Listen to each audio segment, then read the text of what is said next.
I don't think that we can ever have peace with my family unless the truth is out there. There's a lot that I can, forgive, but there needs to be conversations, and then in order for reconciliation, and part of that has to be accountability. And the argument there were fights almost as if you should do what I tell you. Prince Harry is making headlines again, but not for anything noble, or this time, the buzz around him is far from flattering. According to insiders and low-key reports from behind the scenes, something seriously alarming happened at his Montecito home in California. But what people don't know is the efforts that I've gone to resolve this.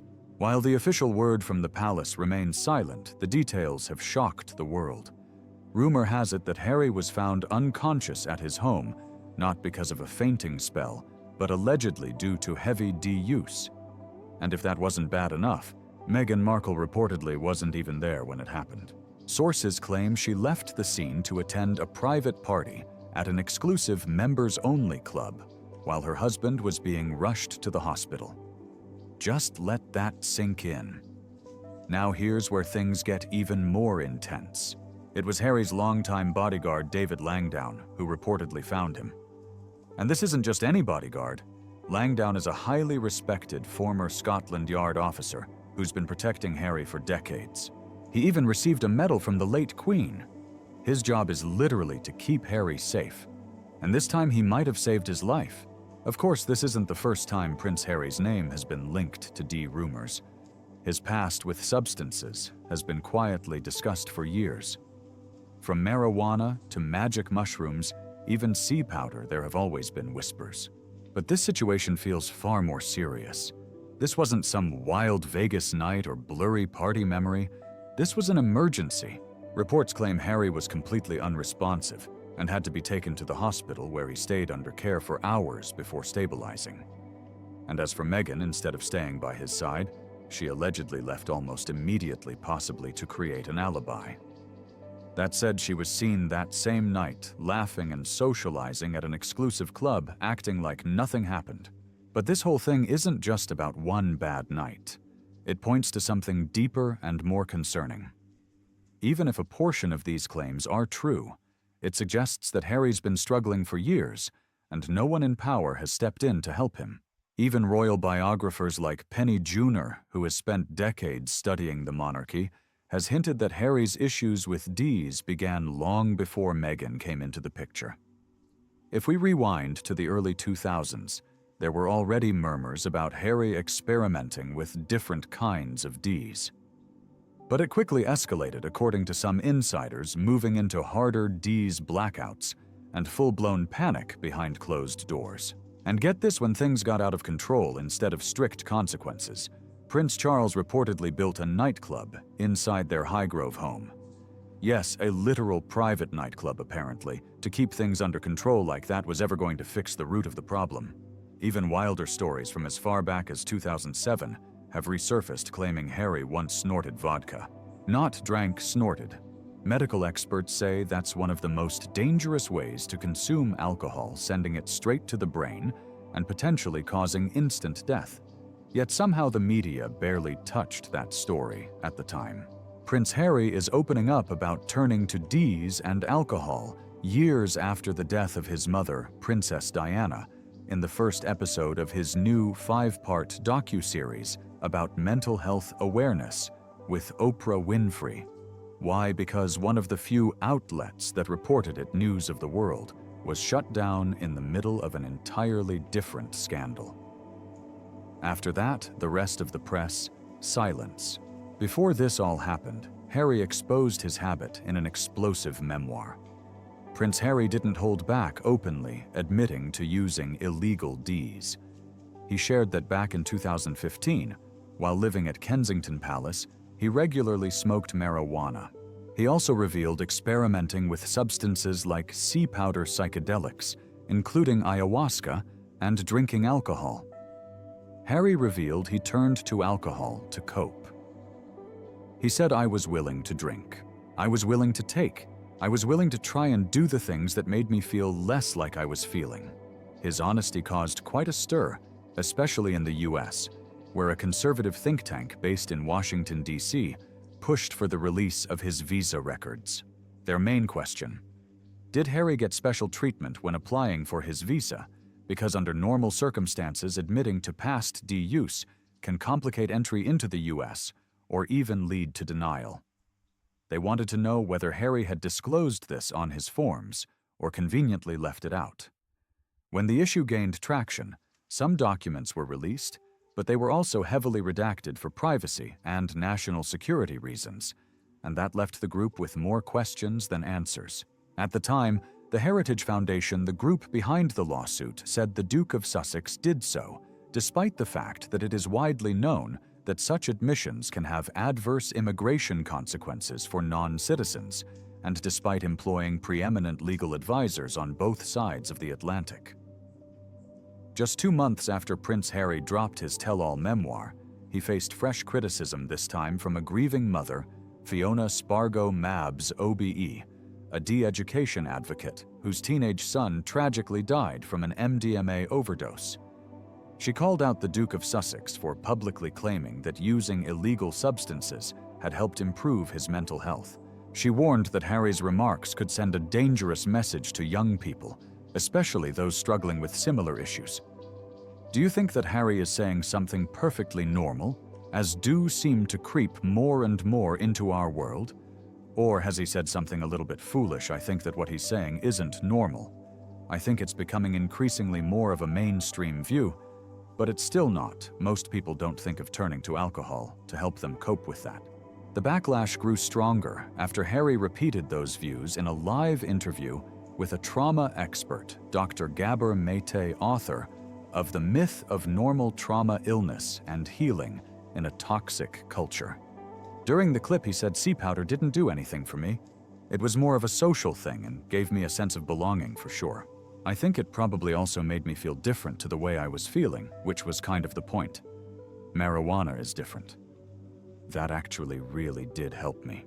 Fiona's son, Daniel, passed away in 2014 after an accidental overdose of ecstasy while out with friends, and she slammed Prince Harry's comments. She told ITV News, "Given this context, Prince Harry's comments about using Ds as a way of dealing with past trauma could easily be misconstrued as being true across the board. Problems there are other sources of support, and particularly for young people, that's where it became a concern. Now that Prince Harry is under fire, many believe his old habits never really went away, and that Meghan has known about them all along. Instead of helping him overcome his substance use, she allegedly did nothing to support his recovery. According to Harry, matters worsened when it came time to embark on his royal duties. He told Winfrey, "I was in fight-or-flight mode, panic attacks, severe anxiety, so 28 to probably 32 was a nightmare time in my life." In fact, some say she pressured him by dismissing his feelings, telling him he was just stuck in the past for missing his family. While Harry's life seems to be going down the hill behind closed doors, Meghan Markle's name keeps getting dragged into the mess, but not in a good way. According to several sources, Meghan hasn't just been aware of Harry's struggles, some even claim she's been feeding into them. The allegations are dark, suggesting she might be using his dependency to keep control over him. It's a chilling idea, but it's not entirely coming out of nowhere. People are now digging into Meghan's past, and it's not all royal titles and red carpets. Way before she became the Duchess of Sussex, she was already known in certain Hollywood circles, and not for her acting. Guests at her first wedding in Jamaica still talk about the party favors, and no, we're not talking about candles or thank you notes. Reportedly, Meghan personally rolled joints and slipped them into the gift bags. Some guests didn't even realize that they were carrying the substance until they landed back in the US, a risk that could have landed them in serious trouble. That alone paints a picture of someone who's not exactly new to the world of recreational substances. But it doesn't stop there. Let's talk about Meghan's mother, Doria. Insiders claim she's also had some shady ties in California's underground scene connections that still may exist. Whether or not that's true, the whispered narrative behind closed doors is that the Markle women have always known where to get what they want and how to keep people in line. That theory gets even darker when you consider what people are saying about Meghan's influence over Harry. The claim isn't just that she turns a blind eye to his habits, it's that she allegedly uses them as a leash, keeping him quiet, dependent, and vulnerable. But this situation isn't just about Meghan. The real shock is how many people around Harry have known something was wrong and stayed quiet. From palace insiders to seasoned royal reporters, everyone seems to have a story about Harry acting out, raging, breaking down, or going on defueled rants. But each time something was about to go public, the story would mysteriously vanish. The palace would step in, drop a feel-good photo op or charity event into the headlines, and just like that, the issue was buried. There's even an old report buried deep in the tabloids about Harry allegedly inhaling an entire canister of laughing gas during a hospital visit. Not the kind meant for fun, but the kind used by doctors, which is strictly controlled. So how did he get it? And why didn't the media chase that story? Maybe because the people who know the answers also know the cost of exposing them. Then there's Harry's military service. On the surface, it seemed like a turning point, but according to some insiders, it wasn't as clean as it looked. Whisper suggested that D tests during his time in the army were skipped, or even fake. One palace staffer claimed that the moment a surprise test was scheduled, Harry was conveniently flown off the base. Another one said he once combined sea powder and vodka during that same period. Yet again, nothing came of it. The palace stepped in, covered it up, and kept things moving. Now fast forward to today, and what are we looking at? A man who seems to be falling deeper into addiction, while the people around him either stay silent or play dumb. Meghan's reportedly creating alibis the palace is watching but not speaking, and the press, mostly quiet unless there's fluff to report. But through it all, one person has never left his side: David Langdown. From the wild Vegas days to the current Montecito disaster, Langdown has seen it all. And this time, he was the one who called for help, likely saving Harry's life. But even with Langdown stepping in, the damage might already be done. Because this doesn't look like a one-time slip-up. It looks like a slow, painful unraveling. And at this point, it's not just on Harry, it's on everyone who let it happen. From the enablers to those who chose to look the other way, there's plenty of blame to go around. Many people believe that there's a reason the royal palace panics when one of their own goes off script. It's not just about headlines, it's about legacy. Prince Harry isn't just another royal who made a few questionable choices. He's someone who was born into a world of privilege, protected from real consequences for most of his life. But now, according to insider reports, things have taken a much darker turn. And even the palace can't pretend it's business as usual. If what's being said is true, then this isn't a rebellious phase or a PR blunder. This is a man breaking down after years of buried trauma, unchecked freedom, and manipulative relationships. And now that it's all spiraling into public view, the palace isn't rushing in to help Harry. They're scrambling to hide the mess. My wife is not visibly black, but that's who she is. The way that they speak about her and the way they treat her is incredibly relatable to everybody else of color. The moment Harry was admitted to the hospital, sources say King Charles was personally notified, but there was no official announcement, no public comment. Instead, phones were ringing through the night in London, and the royal PR machine went into crisis mode, not to support Harry, but to control the fallout. Why? Because if this story goes out in full, it doesn't just damage Harry. It risks blowing apart the polished image the royal family has spent years carefully crafting. And then there's Meghan. If the rumors are true that she left the scene the same night Harry was found unconscious, then she's not just absent, she's being viewed as calculated. People close to the situation are now calling it what it looks like: an alibi. They say she didn't run in fear. She ran to be seen somewhere else.